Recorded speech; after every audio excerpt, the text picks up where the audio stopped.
South India shopping మాల్లో block buster ఆషాఢం #1 kilo sale.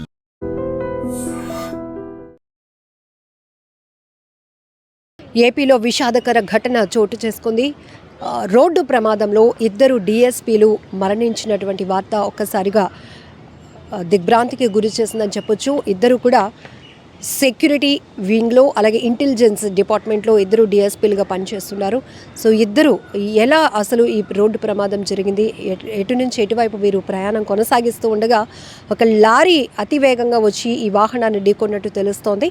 ఈ road ప్రమాదానికి సంబంధించి పూర్తి డీటెయిల్స్ చూద్దాం. యాదాద్రి జిల్లా చౌటుప్పల్ మండలం బైతాపురం వద్ద జరిగిన ఈ రోడ్డు ప్రమాదంలో ఇంటెలిజెన్స్ అండ్ సెక్యూరిటీ వింగ్లో పనిచేస్తున్న 2 DSPలు చక్రధర్రావు అలాగే శాంతారావు మరణించడం చాలా దురదృష్టకరమైన ఘటనగా చెప్పుకోవచ్చు. వారి కుటుంబ సభ్యులకు కూడా రాష్ట్ర ప్రభుత్వం తరపు నుంచి ప్రగాఢ సానుభూతి కూడా తెలియజేశారు సీఎం చంద్రబాబు. అలాగే హోమ్ మినిస్టర్ కూడా ట్విట్టర్లో పోస్ట్ చేయడం కూడా జరిగింది. కుటుంబానికి కాల్ చేసి వారికి ఓదార్పు కూడా చెప్పడం జరిగింది. వారి ఆత్మకు శాంతి చేకూరాలంటూ సీఎం చంద్రబాబు కూడా ప్రార్థిస్తున్నాను అంటూ ట్విట్టర్లో ట్వీట్ చేశారు. అయితే ఆంధ్రప్రదేశ్కు చెందిన 2 DSPలు చక్రధర్రావు, శాంతారావు ఈవేళ జరిగిన రోడ్డు ప్రమాదంలో మృతి చెందారు. అలాగే అదనపు ఎస్పీ ప్రసాద్, డ్రైవర్ నర్సింగ్రావు పరిస్థితి కూడా విషమంగా ఉన్నట్లు తెలుస్తోంది. వీరు ప్రయాణిస్తున్నటువంటి స్కార్పియో వాహనం విజయవాడ నుండి హైదరాబాద్కు వెళ్తూ ఉండగా డివైడర్ను ఢీకొట్టి అవతలి రోడ్డు వైపుగా వెళ్తున్నటువంటి హైదరాబాద్ నుండి విజయవాడ వెళ్తున్న లారీ ఢీకొట్టడంతో మృతి చెందినట్టు తెలుస్తోంది. చౌటుప్పల్ మండలం బైతాపురం వద్ద ఈ ఘోరమైన రోడ్డు ప్రమాదం జరిగింది. ఇంటెలిజెన్స్ అండ్ సెక్యూరిటీ వింగ్లో ఈ 2 కూడా DSPలుగా పనిచేస్తున్నారు. ఏది ఏమైనా చాలా దారుణాతి దారుణమైన ఘటన. ఈ మధ్య రోడ్డు ప్రమాదాల తీరు చూస్తుంటేనే భయమేస్తోంది. అసలు సంబంధం కూడా లేనటువంటి వాహనాలు కూడా రోడ్డు ప్రమాదానికి బలవ్వాల్సిన పరిస్థితి. అందులో చాలామంది ప్రాణాలు పోగొట్టుకుంటున్నారు. ఇప్పుడు వీరు ప్రయాణిస్తున్నటువంటి వెహికల్ కూడా అటువైపుగా వెళ్తున్నటువంటి డివైడర్ను ఢీకొట్టి అటువైపు రోడ్లో వెళ్తున్నటువంటి లారీని ఢీకొట్టిన పరిస్థితిగా తెలుస్తోంది. దీంతో 2 DSPలుగా పనిచేస్తున్న వీరిద్దరూ కూడా అక్కడికక్కడే మరణించారు. మరో 2 తీవ్రంగా గాయపడటంతో వారిని రెస్క్యూ చేసి హుటాహుటిన స్థానికంగా ఉన్న హాస్పిటల్ కోసం అయితే హాస్పిటల్లో ట్రీట్మెంట్ నిమిత్తం తరలించడం జరిగింది. ఈ మధ్య భారీ వాహనాలు రోడ్లపై ప్రయాణించాలంటేనే ఒక రకమైన ప్యానిక్ వస్తుంది. ఎందుకంటే అసలు మనం అతివేగంగా వెళ్ళకపోయినా ఎటు నుంచి అతిగా స్పీడ్గా వచ్చి కంట్రోల్ తప్పి వెహికల్స్ మనపై దూసుకొస్తాయో అనే స్థాయిలో కొన్ని CCTVల్లో రికార్డ్ అవుతుంది. ఈ రోడ్ యాక్సిడెంట్ ఇన్సిడెంట్స్ చూస్తుంటే, ఆ దృశ్యాలు చూస్తుంటేనే ప్రతి ఒక్కరికి వణుకు పుడుతోంది. ఎందుకంటే ఫిట్నెస్ లేని వాహనాలు ఎక్కువగా రోడ్లపైకి రావటం, ఇలా ప్రమాదాలకు గురి కావటం, ప్రమాదాలు జరగటానికి కారణమవుతూ ఉండటం చాలా దిగ్భ్రాంతికరమైన విషయం. ఎంతోమంది ప్రాణాలు పోగొట్టుకుంటున్నారు.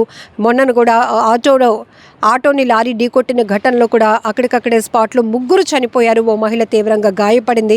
ఇలా రోడ్డు ప్రమాదాలు జరుగుతున్న తీరు చూస్తుంటేనే భయమేస్తోంది. ఎక్కడికక్కడ రోడ్డు భద్రతకు సంబంధించి మేము పెద్ద ఎత్తున దాన్ని ట్రాఫిక్ మేనేజ్మెంట్ చేస్తున్నామని పోలీసులు చెప్తున్నప్పటికీ కూడా కొన్ని రోడ్డు ప్రమాదాల్లో అతి వేగమే ప్రధాన కారణమవుతోంది. వాహనాలపైకి దూసుకొస్తున్నాయి భారీ వాహనాలు, చెల్లాచెదురు అయిపోతున్నాయి. అందులో మనుషులు ప్రాణాలు పోగొట్టుకునే పరిస్థితి కూడా దాపురిస్తోంది. ఏది ఏమైనా చాలా తీవ్ర దిగ్భ్రాంతికరమైనటువంటి వార్త అని చెప్పుకోవచ్చు. ఇమీడియట్గా వీరిద్దరూ కూడా ఇంటెలిజెన్స్ అండ్ సెక్యూరిటీ వింగ్లో DSPలుగా పనిచేస్తున్న విషయం పోలీసులు గుర్తించారు. అందులో ఎవరైతే క్షతగాత్రులుగా ఉన్నారో వారిని హాస్పిటల్ కూడా తరలించడం జరిగింది. దిగ్భ్రాంతి వ్యక్తం చేశారు ఏపీ సీఎం. అలానే పోలీస్ డిపార్ట్మెంట్ నుంచి కూడా ప్రతి ఒక్కరూ ఒక శోకసంద్రంలో మునిగిపోయినటువంటి పరిస్థితి. ఎందుకంటే పొద్దునకే జరిగిన ఈ ప్రమాదంలో ఒక్కసారిగా 2 కోల్పోవటం తమ డిపార్ట్మెంట్లో చాలా బాధాకరం అంటూ పోలీసులు కూడా తమ దిగ్భ్రాంతిని వ్యక్తం చేస్తున్నారు. ఏదేమైనా రోడ్డు ప్రమాదాల తీరు చూస్తుంటేనే మాత్రం భయమేస్తోంది. నడుచుకుంటూ వెళ్తున్న వాళ్ళు, అసలు ఏ సంబంధం లేని వాళ్ళు కూడా ఒక్కొక్కసారి అనుకోని పరిస్థితుల్లో ప్రమాదానికి ఎలా గురవుతున్నారు, వారిపైన వాహనాలు ఎలా దూసుకొస్తున్నాయో ఆ ప్రమాద దృశ్యాలు చూస్తుంటేనే భయం వేస్తోంది. కొన్ని వాహనాలు అయితే పల్టీలు కొడుతున్నాయి, ప్రహారీ గోడల్ని ఢీకొంటున్నాయి, బ్రేకులు ఫెయిల్ అవుతున్నాయి, అదుపు తప్పుతున్నాయి, మరొక వాహనాలపైకి దూసుకొచ్చేస్తున్నాయి. ఈవెన్ జాతీయ రహదారులపై ట్రాఫిక్ సిగ్నల్స్ని కూడా అక్కడ వాహనాల్ని కంట్రోల్ చేయలేనటువంటి పరిస్థితిలో వాహనాలు అదుపు తప్పుతూ ప్రమాదానికి కారణమవుతూ ఉండటం చూస్తుంటే చాలా భయమేస్తోంది. సో మరొక వైపు సెల్ఫ్ యాక్సిడెంట్స్లో కూడా చాలామంది ప్రాణాలు పోగొట్టుకుంటున్నారు.